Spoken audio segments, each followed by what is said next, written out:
Thank you for all the love. Thank you for having me here, for the kind words, Pandeyji and Ramkumarji. It's wonderful to be in Chennai. It's a city of ideas, enterprise, and resilience. I would say this city is a reminder that India does not have to choose between heritage and modernity, because Chennai has both.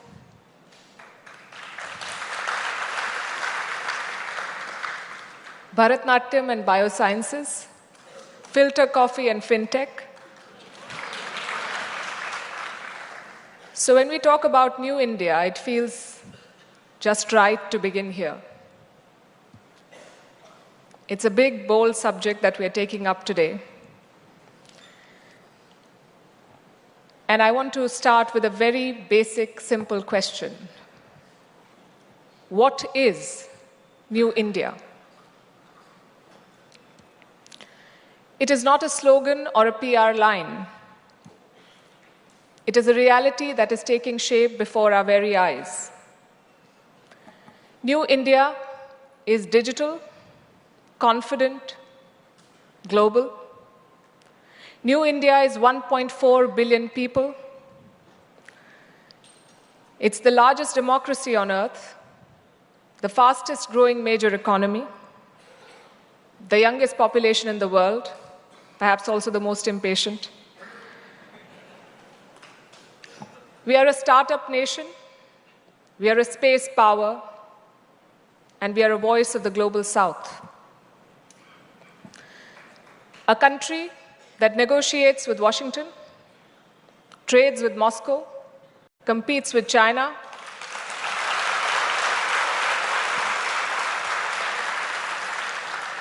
builds with Tokyo, and still finds time to send mangoes to West Asia.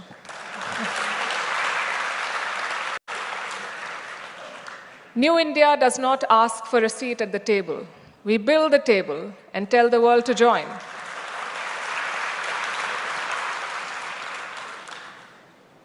And whatever I've said so far is not rhetoric. It is our reality which is reflected in our numbers. And I'm a big fan of storytelling with numbers. Last quarter, our GDP grew at 7.8%.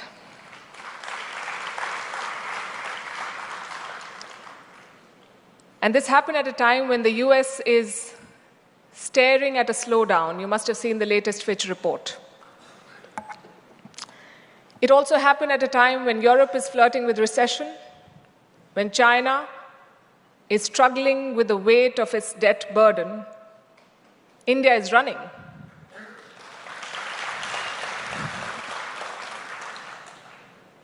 Last month, UPI crossed 20 billion transactions, total value more than 24 lakh crore rupees. It's a world record, and we are far from done. India is the world's fourth largest economy, on course to becoming the third largest by 2027, behind just US and China, ahead of Germany and Japan. And our story, ladies and gentlemen, is not just about size. It is about scale, scope, and speed. Our digital economy is exploding. Our space mission is landing near the south pole of the moon. Our startups are valued in billions. We have more than 100 unicorns now in our country. Our diaspora remittances crossed $135 billion last year, the highest in the world. This is New India. A country once written off as a basket case is today called a bright spot in the global economy.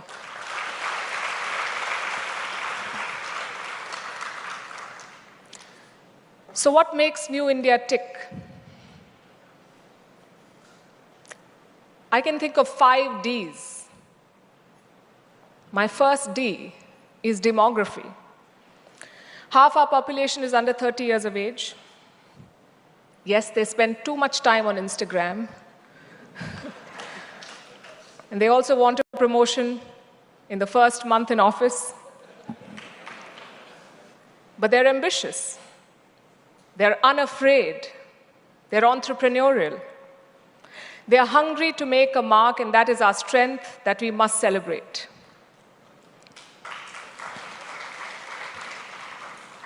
My second D is democracy. In a world that is drifting towards authoritarianism, India stands out. We are very chaotic. We argue, we disagree, we protest, we vote. But we move on. We've always had a peaceful transition of power. And sometimes it feels like democracy is slowing us down. But we must remember that democracy is also what saves us. It is what makes us who we are, a noisy, chaotic family of 1.4 billion people. The third D on my list is diversity. 22 official languages, hundreds of dialects, and every religion under the sun. India is not a melting pot. We are a very big thali, where every dish retains its unique taste and together it makes a meal.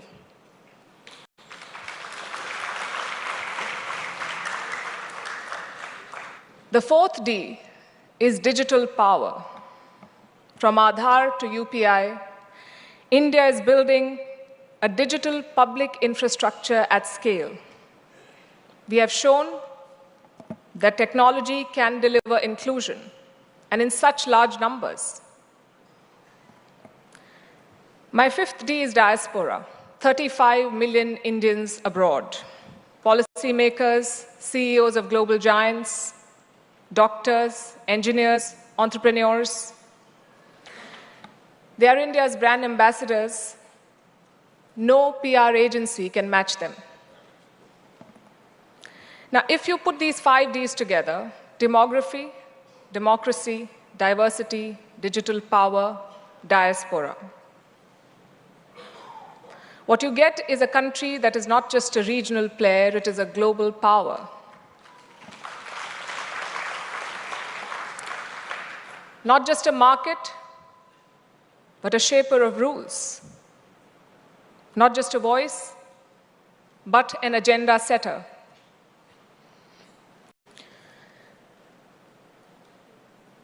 But we cannot operate in isolation, so we have to step out of our borders, look at our neighborhood, and look at our world. Our world is changing fast, unpredictably, and often chaotically. American unipolarity is over. Chinese ascendancy is facing headwinds. Europe is struggling for relevance. Russia is gambling with aggression. West Asia remains a powder keg. Africa is demanding long overdue attention. Latin America is looking for partners. The institutions created after the Second World War are showing their age. Today, the United Nations Security Council does not reflect the realities of 2025. It reflects the realities of 1945.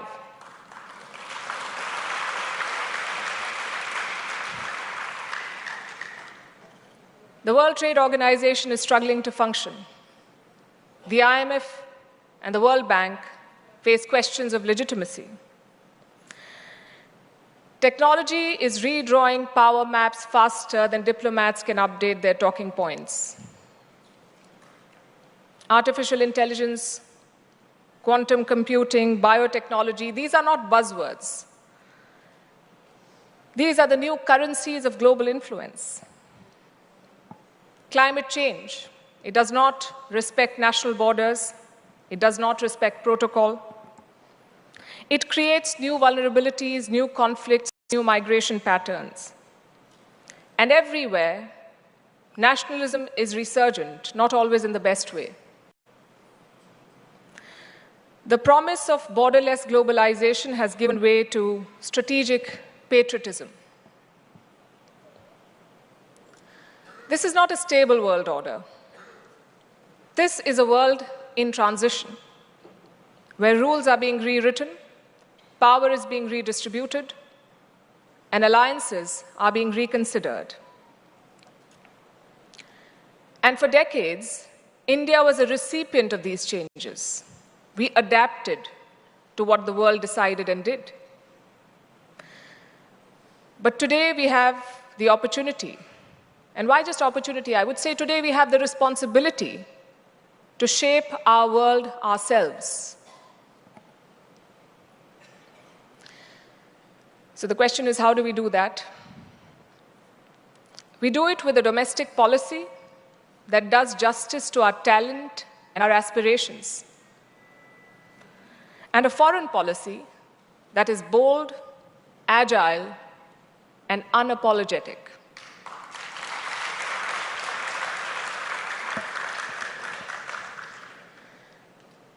Look at the G20 in Delhi. India was the chair last year. We put the global south at the center of the conversation. Look at BRICS. Look at the Quad. Look at the SCO. India is part of all these clubs, sometimes competing, sometimes cooperating, always balancing, and always consequential. And this is New India's foreign policy. It is not non-alignment. It is multi-alignment.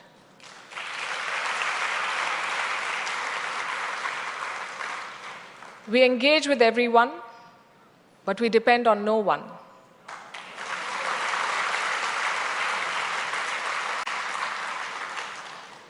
And our biggest commitment is to our national interest.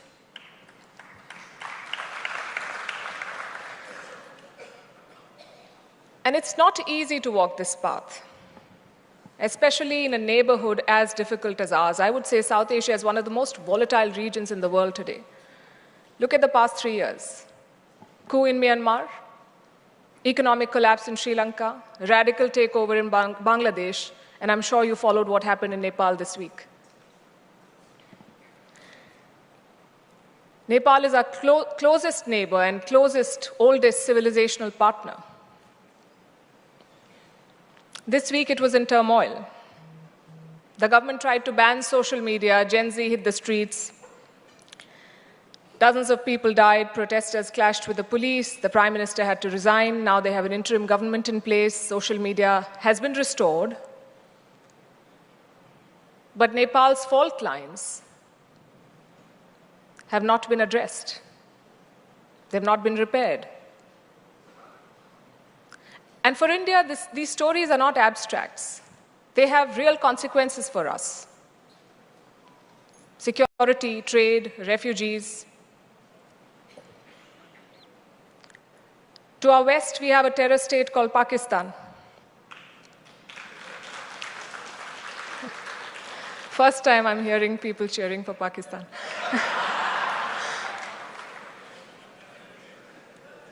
We have Afghanistan that is ruled by the Taliban. And we have China, which remains our biggest challenge. I think the handshakes in Tianjin will not change China's DNA. We must remember that. Our friendship may be framed on paper, India and China. But the reality is steel and barbed wire along the LAC. And we must remember that. China wants Asia for itself. India says there's room for all of us to grow. And that contest will define this century. And what makes life even more complicated is the uncertainty around us. I recently learned a new term called VUCA. Have you heard of VUCA? V-U-C-A. V for vulnerability, U for uncertainty, C for complexity, and A for ambiguity. They say we live in a VUCA world. That's VUCA for you. In America, they have a different name for it. It's Donald Trump.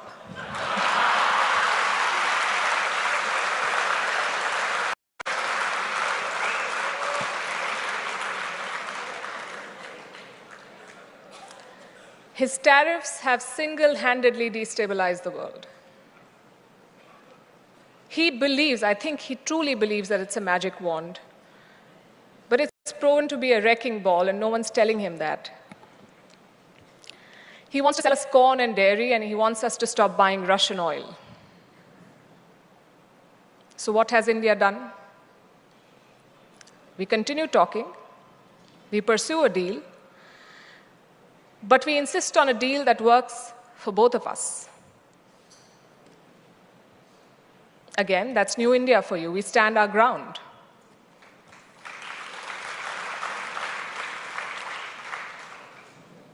But the larger point I'm making is this, that our world is messy and our neighborhood is chaotic.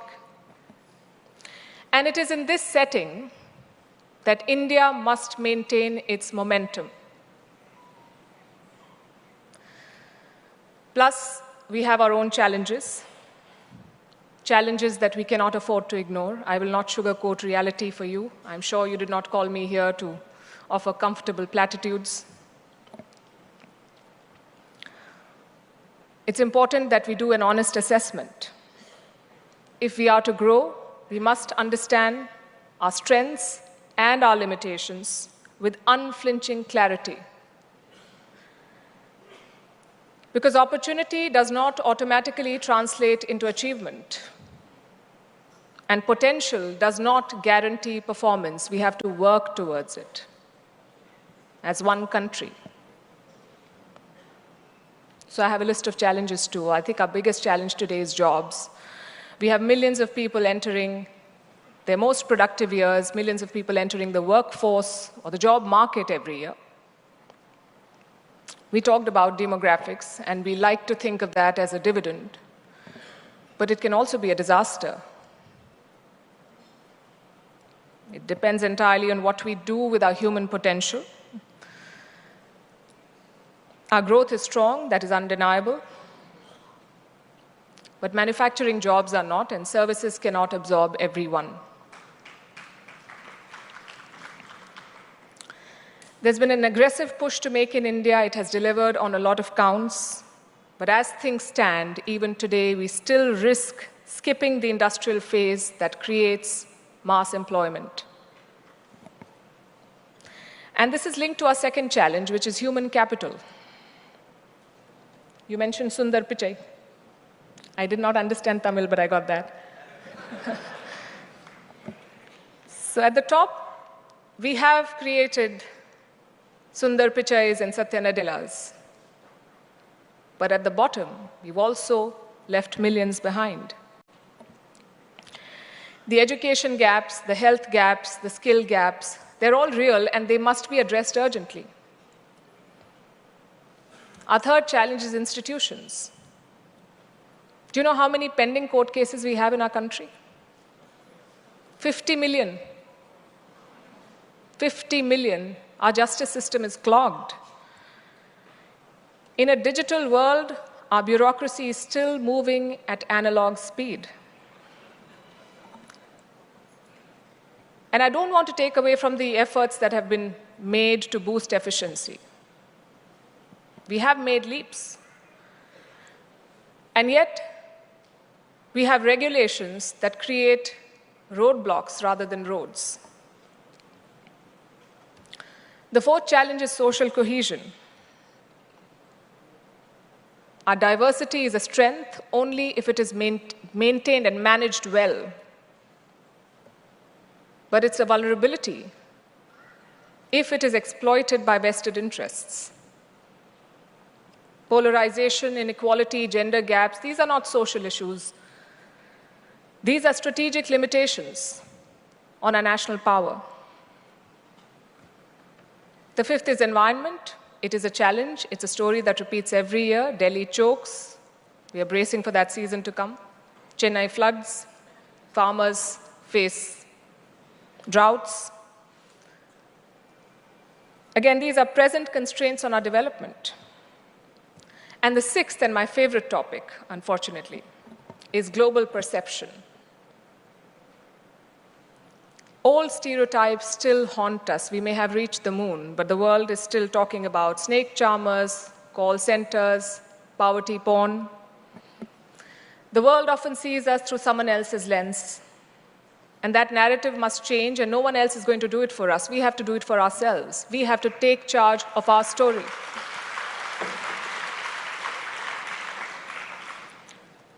And all the challenges that I just listed are not reasons for despair. I think they should be reasons for determination. We have to be clear-eyed if we want our vision to turn into reality. Thankfully for us, India also stands at a vantage point. The great supply chain reorganization is underway. I keep talking about it on my show. The pandemic and the politics that followed has taught the world the risks of overdependence on China, so companies are looking for other markets, they're relocating, and India offers a compelling alternative. I think the best example is Apple. Apple is making iPhones in India, and this is not just an investment story. When one of the world's most valuable companies invests in India, builds in India, commits to India, then it's a message to the whole world.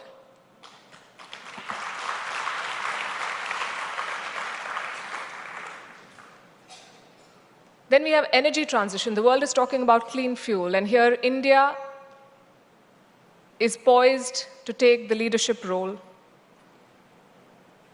Our renewable capacity is growing impressively. Tamil Nadu, again, is a great example. Our potential for solar power is enormous, and our ambitions for green hydrogen are substantial. We must take the lead here. I've already spoken about the digital transformation, Aadhaar, UPI, DigiLocker. We built the pipes. Our technology talent is globally recognized, but what we need to focus on is tech sovereignty. We need to build our systems at home for ourselves and to share with the world. We can't just be creating a big market for Silicon Valley. And finally, global governance. India must take the lead here. Like I said, international institutions are outdated. Our G20 presidency showed the world what is possible. We brought the African Union into the fold. In a divided world, India has emerged as a bridging power. And increasingly, the world has come to value this role. You see, countries across Africa, Latin America, Asia, they're looking for partners. They're not looking for powers that offer them binary choices.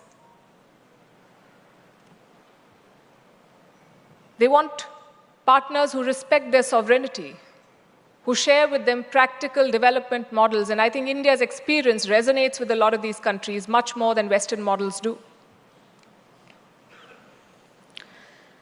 I would also like to add here that India's rise is responsible. I said that our commitment is to national interest. But we also fulfill our international responsibility, and we showed that during the pandemic. When vaccine nationalism was closing doors, we launched Vaccine Maitri.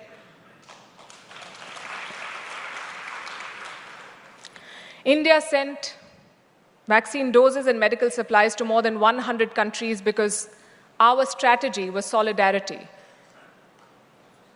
On climate, we co-founded the International Solar Alliance. More than 100 countries are part of it. Again, this puts the Global South at the heart of the energy transition. And then, of course, our digital public goods. Countries are increasingly learning from them and adopting them. So we don't just speak for the Global South, we also build for it. And a big part of what we're building is strength, including military strength. India is emerging as a defense exporter. And we are offering the world systems which are affordable and reliable. And we showed what they're capable of in Operation Sindoor.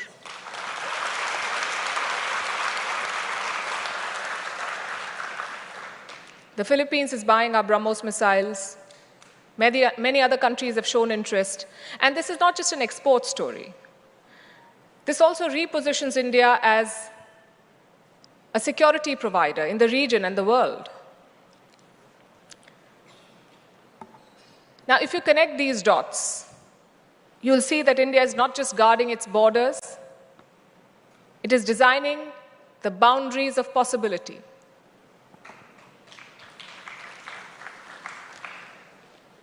And to make the most of it, we have to address one more question.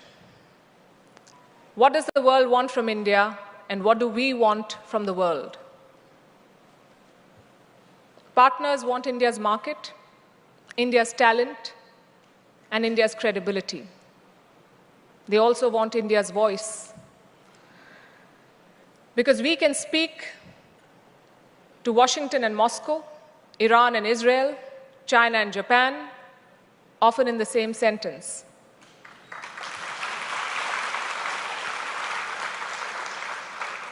Without India, there is no credible climate pathway. There is no Indo-Pacific balance. There is no resilient supply chain story. The world needs India very much. And what do we want in return? We want respect for our choices.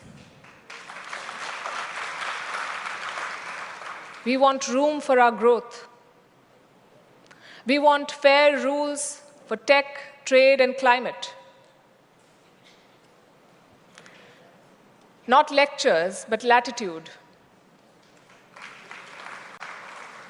Not vetoes, but partnership. So New India must define the red lines and set expectations.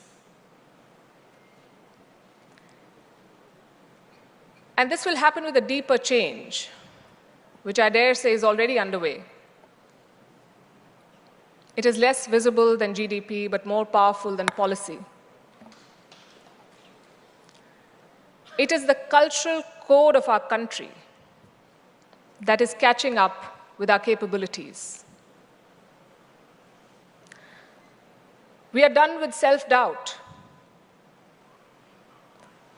We don't dismiss tradition as an enemy of modernization. We don't treat ambition as arrogance. We don't confuse noise with relevance. We are comfortable saying no when it matters, yes when it makes sense, and not yet when prudence demands patience. So what is the message today? India's rise is not inevitable. India's rise is intentional.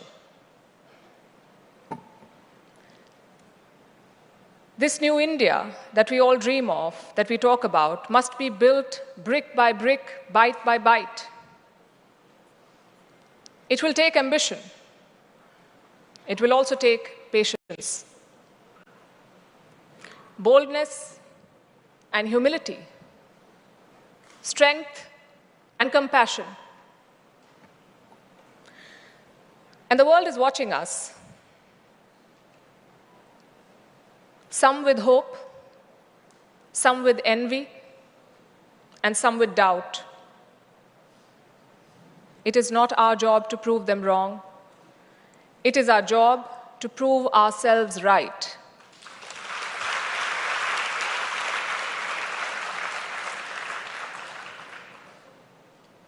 Think of ourselves as a national project, imperfect, impatient, incomplete, but unstoppable.